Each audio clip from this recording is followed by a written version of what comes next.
안녕하세요. 정치를 쉽게 풉니다. 정치의 10단. 최근 민주당은 양평고속도로가 김건희 일가의 땅으로 틀어진 것에 대해서 김건희 양평고속도로 게이트라고 규정짓고 TF팀을 꾸리고 현장 방문 조사하고 국정조사를 예고하는 등 본격적인 대응에 나섰습니다. 자, 여기에 오늘 대통령실은 새빨간 거짓말이라고 반응했습니다. 그리고 원희룡 국토부 장관은 위기에 몰릴 때 나오는 특유의 액션이 또 나왔습니다. 자, 이재명 대표 민주당 간판 걸고 붙읍시다. 자, 간판을 걸고 싸우자고 뜬금없이 호기롭게 나왔는데 정작 기자회견 앞에서는 이렇게 말했습니다. 이 상황은 우리가 아무리 팩트를 얘기하고 아무리 노선 설명을 하더라도 이 정부 내내 김건희 여사를 악마로 만들기 위한 민주당의 가짜뉴스 프레임을 우리가 말릴 방법이 없습니다 라고 말했습니다. 자, 원희룡 쫄았습니다. 니네들이 봐도 말릴 수가 없을 것 같지? 노선 검토뿐만 아니라 도로 개설 사업 추진 자체를 이 시점에서 전면 중단하고 모든 사항을 백지화하겠다 이렇게 하면서 어떠한 청탁과 특혜가 없었다는데 장관직과 정치 생명을 걸겠다고 말했습니다. 자, 이것은 완벽한 빤스런인데 하나의 물타기 기술로도 보입니다. 민주당이 이걸 문제 삼지 않았다면 교통체증을 해결할 수 있는 도로를 만들 수 있었을 텐데 민주당 때문에 이게 전면 백지화됐다. 민주당을 욕해라 이거예요. 이건 마치 후쿠시마 핵폐수 투기를 비호하면서 수돗물과 회를 먹방하면서 민주당이 거짓 선동으로 어민과 서민들의 생계를 위협하고 있다. 이렇게 물타기 하는 것과 같은 사전 밑작업으로 봐야 합니다. 그리고 국힘당도 긴급 간담회를 열어서 이렇게 말했습니다. 사실관계를 제대로 파악하고 근거 없는 거짓 선동을 중단하십시오. 가짜뉴스의 달콤함 뒤에 숨어서 이렇게 거짓 선동을 할 경우에는 반드시 응분의 대가가 따를 것입니다. 이 국힘의 논평치고는 상당히 점잖합니다. 확실히 쫄았다. 여기에 오늘 민주당의 김건희 고속도로 TF팀은 이 김건희 땅에 있는 강상면 병산리를 현장 방문해서 국정조사를 예고했습니다. 양평고속도로 노선 변경은 한두 사람의 힘으로 할 수 있는 일이 아니다. 까면 깔수록 특권 카르텔로 드러나는 김건희 여사 일가 고속도로 특혜 의혹의 실체를 명명백백하게 밝혀내겠다. 그리고 현재 언론 장악 기술자 이 이동간의 임명을 앞두고 있고 KBS 탄압이 이뤄지고 있는 이 언론 탄압 국면이라 아무리 데스크에서 막는다고 하더라도 모든 기자의 기사를 막을 수는 없을 겁니다. 특히 요즘 KBS가 이 이슈를 잘 다루고 있습니다. 자, 이렇게 윤석열의 당 정이 누가 봐도 냄새나는 이 부동산 의혹을 전면 부인하고 민주당과 일부 기자들의 반격이 거셀 것이기 때문에 현 정국의 최대 이슈가 이미 되어버렸습니다. 자, 이제 이 정국을 주도할 이 이슈를 다시 한번 자세히 짚어보겠습니다. 자, 의혹의 핵심은 2017년도부터 도로 종점을 양서면으로 추진해 왔는데 정권이 바뀌자마자 김건희 땅이 있는 강상면으로 급변경되었다는 겁니다. 세금 1,000억 원이 더 드는 곳에, 인구도 적은 곳에, 교통난이 해소도 되지 않는 곳에 예타 절차를 무시하면서까지 급변경해서 추진한 것은 김건희 땅 때문이 아니냐?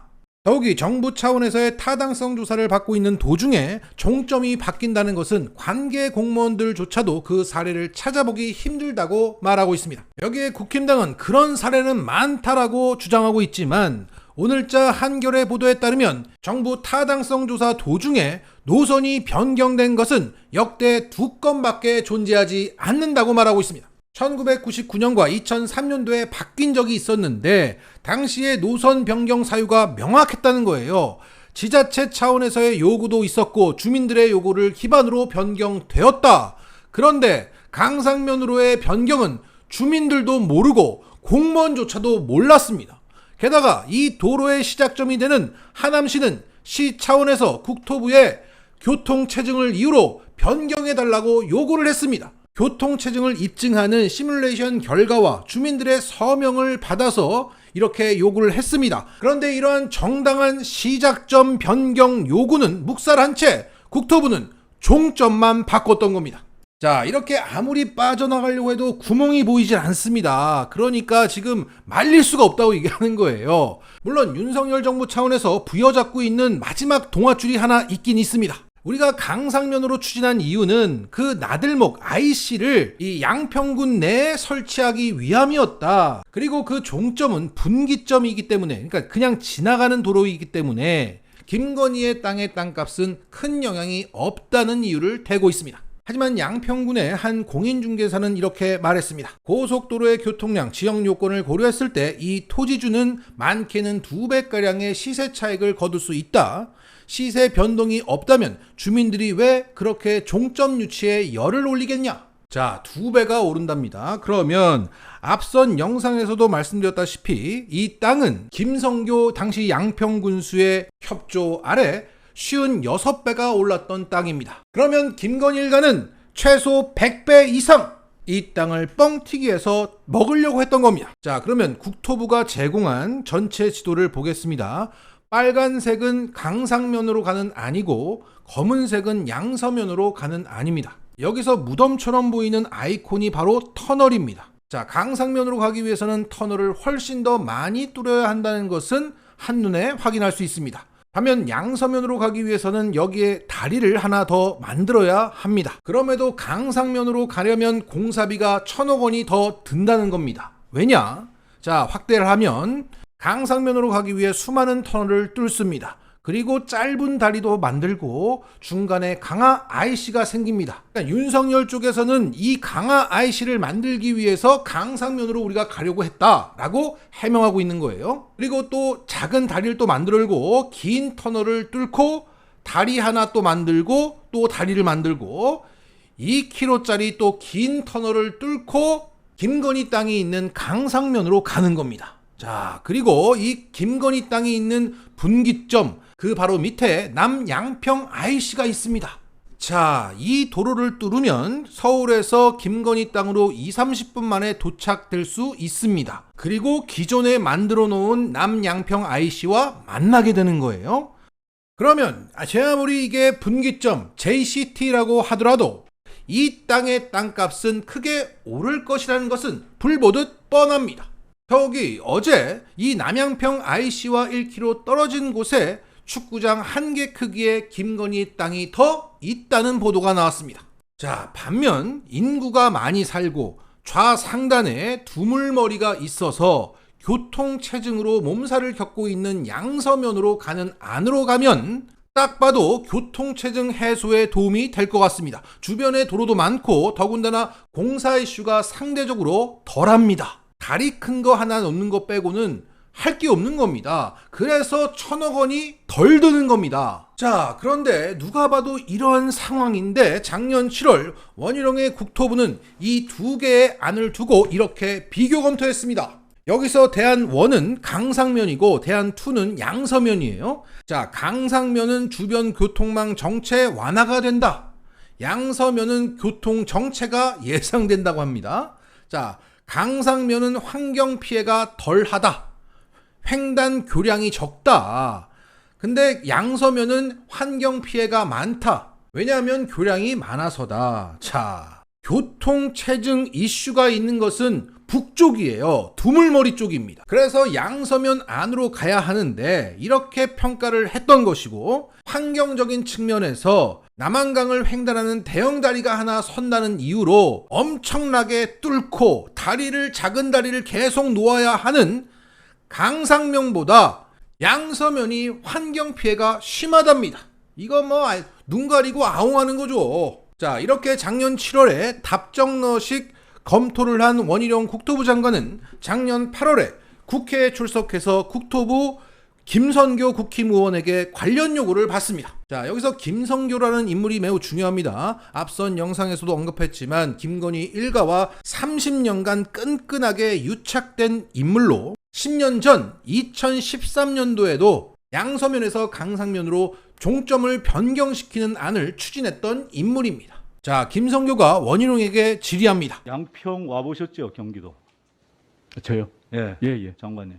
그래서 지금 뭐 예비 타당성도 지난해 통과를 시켜주셨고 지금 타당성 조사가 진행되는 것으로 알고 있습니다. 그런데 이 부분에 대해서 그 지금 진행되고 있는 데서 우리 그 양평군 관내 나들목이 하나 또 지금 진행되고 있는 타당성 그 조사에서 나들목이 한 군데도 없어요. 그래서 꼭 좀 이 부분은 좀 적극적으로 검토를 해주셔가지고 예.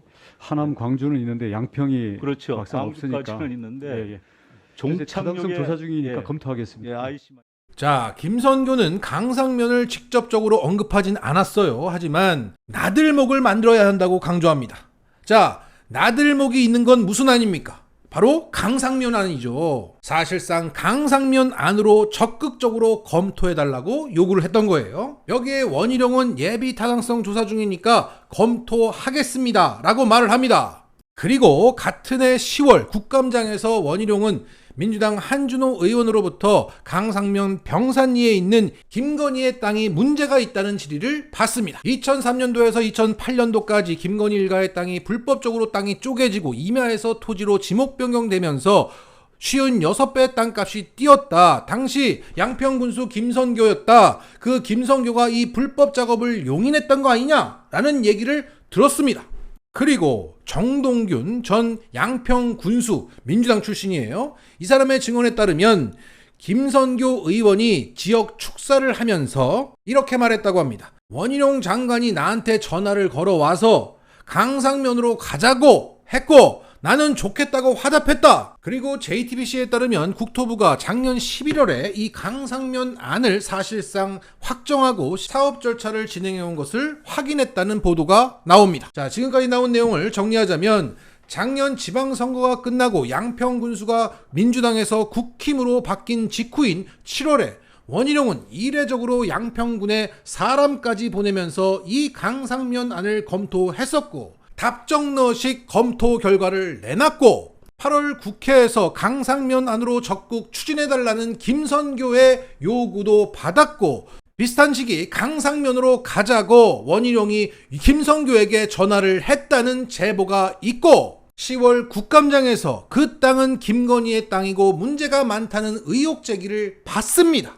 그리고 11월에 사실상 확정해서 추진했다는 정황이 나왔습니다. 또한 올해 5월에 이 사실이 공개적으로 알려진 그때 국토부가 제출한 이 보고서의 제목은 뭐뭐뭐뭐 결정 내용이었습니다.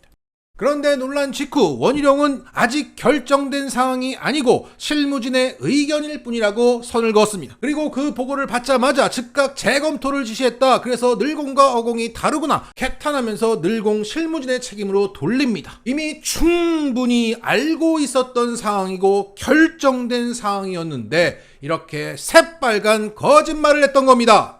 따라서 지금 국면을 타개하기 위해서는 원희룡을 손절할 수밖에 없습니다.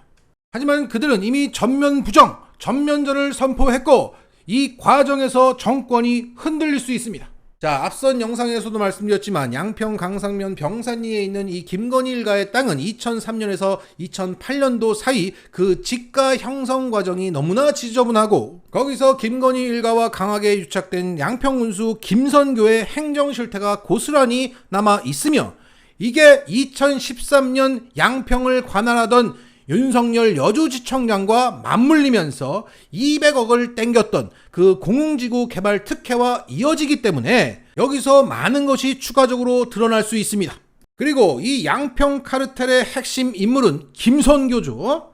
김선교가 마티즈를 타야 할 상황이 올지 모른다.